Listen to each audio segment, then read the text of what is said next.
Have you ever heard of Dan Millman?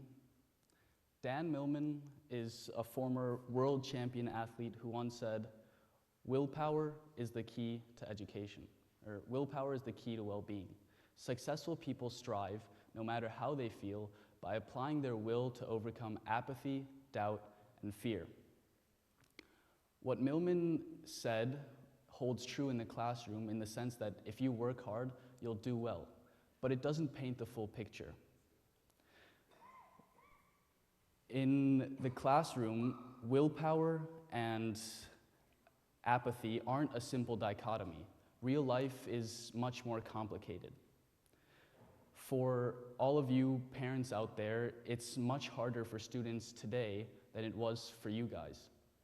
So what is educational apathy?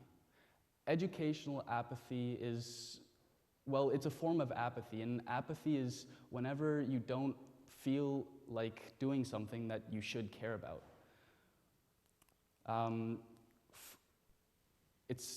So whenever you don't care about something that you should care about. We've all been apathetic at times, doing chores or, again, for you guys out there, listening to 14 TED Talks before your kid finally gets up on stage.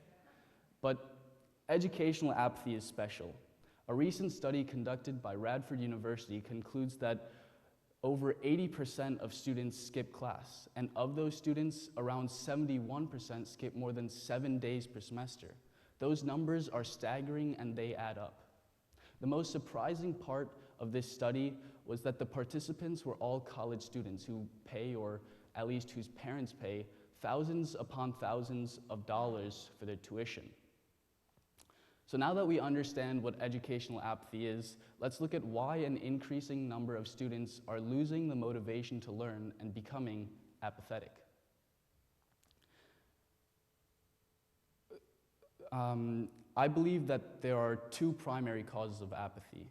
And now we all know that students have always been good at procrastinating. But I think that it's become easier to do so, especially over the last decade. Why? The simple answer lies in your pocket or your hand right now: technology. Technology causes apathy. Technology makes it so easy for us to search up any random fact about the world that we have infinite knowledge. With all the knowledge there is available to students, you'd think we'd all be acing our classes and not bracing ourselves for the next test. Obviously, that's not true for most students in America. A while back, I was watching this video on YouTube that went viral with the simple title, Kids Can't Answer Basic Questions. What this video showed is that, like the title suggests, kids couldn't answer basic questions. I mean, these people didn't know who the vice president was. What this video and many others like it show is that my generation of Americans live in a technological age where most have infinite access to information, yet many know very little and don't care to know more. Technology makes it so easy for us to solve a definite integral in math class or search up facts about the founding fathers in a history course that it makes education seem so tedious, so unimportant. The quick Google search instills in students a false confidence in knowing more than what can be taught at schools and in the classroom, again, leading to educational apathy. The disinterest in school and learning grows when we let ourselves ask the question, "Distract me," instead of asking the internet, "Educate me." Simply having the world at our fingertips with technology is meaningless if we push it away with apathy. So technology is so prevalent in today's society that it should affect all students equally. But I argue that economic disparities make it harder for some families to counter apathy. Let me explain this with a little story. When I was in 7th grade, I used to think my parents were harsh and mean when it came to school. And that all changed when I went to a friend's house to finish an English project. So let me set the scene. My friend and I were sitting in his room discussing who does what on the project and other project-y things like that. We were midway with a poster when, out of nowhere, the door swung open. In the doorway stood Dave's father, who's my friend. In the doorway stood my friend's father, and he remained standing there until the project was finished. The cold silence and the disappointed half-smile that he gave once it was finished made me realize why Dave could keep such good grades.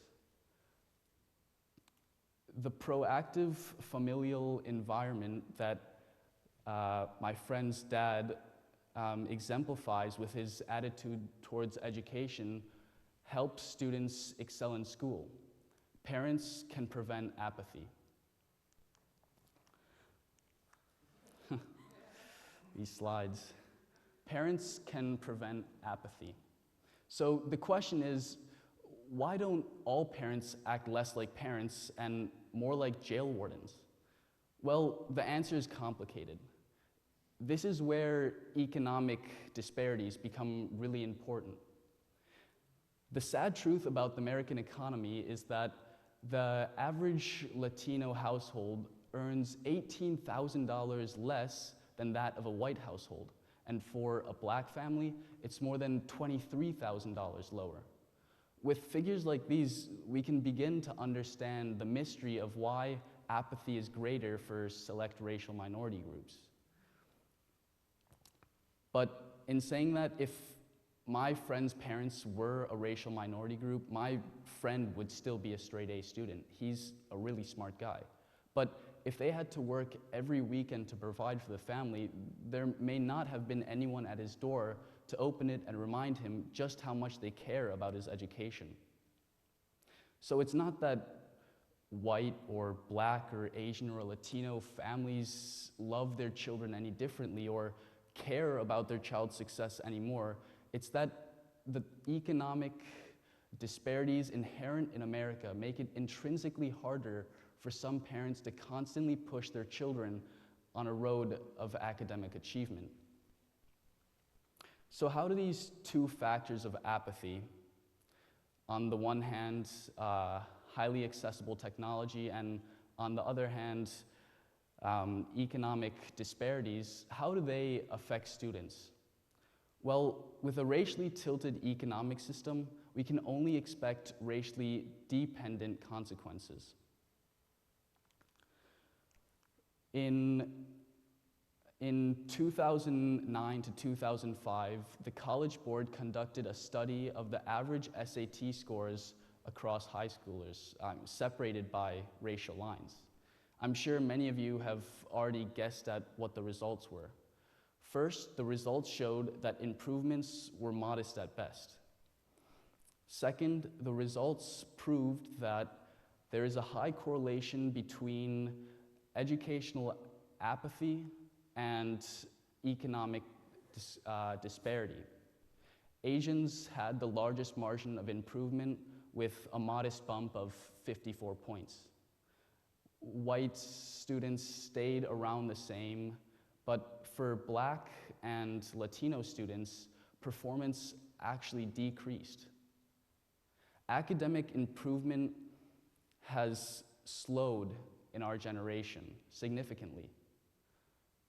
That's because technology affects students regardless of skin color, but economic disparities can cause educational apathy to be concentrated in the hands of a few racial groups. So, what to do? In searching for an answer to apathy, I stumbled upon a fact about myself. Most of my learning has come to me as a form or a product of entertainment. Here's what I mean. Last December in engineering class, I used steel parts to build a toy top, just for fun. When other students saw that, they thought I was just a tiny bit weird, so they gave me two options. Lay low and suffer through the nervous laughter, or put on a good show and show them that I'm a pretty cool guy. So I chose the second one, and I revved a power drill up with my top attached.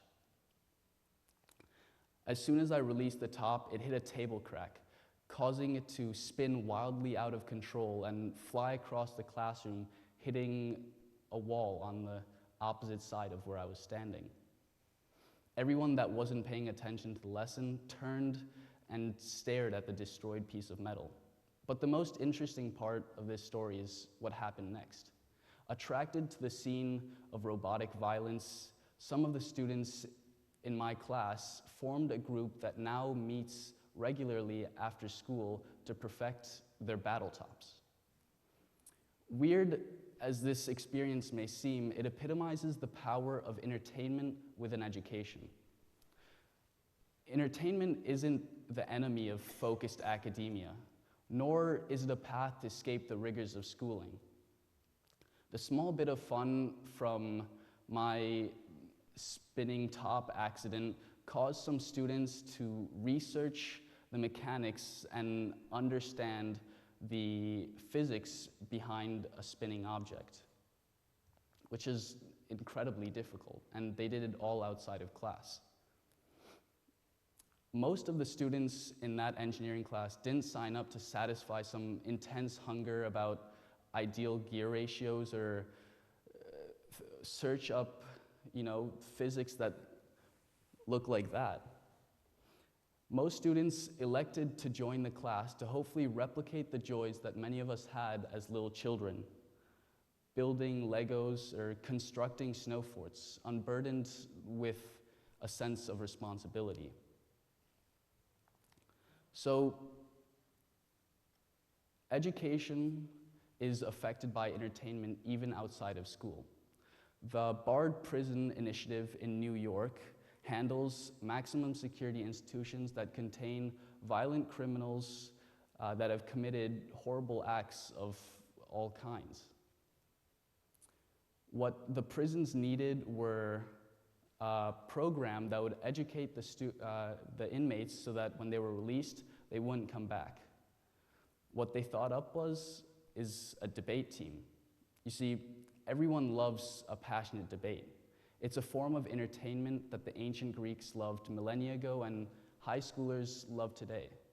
Against all expectations, the debate team was so popular that so many people joined, and the inmates became so successful at constructing original arguments from academic resources that they eventually defeated the Harvard debate team.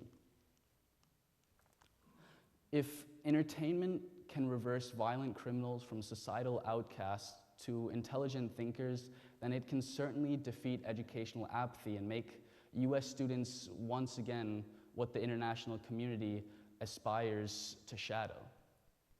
I think all of you in this room agree that this is how to truly make America great again. The takeaway is this. Educational apathy is a real problem that hurts all students, but hurts those that come from minority backgrounds even more. Solving this crisis isn't just a victory for American education, it's a victory for America. It's a victory for my peers that love Legos, but most of all, it's a victory for us students that strive to be the success story that Millman talked about. The solution isn't to force feed lessons to uninterested students. The solution is to make learning entertaining so that students are excited about their education and always come back. Thank you.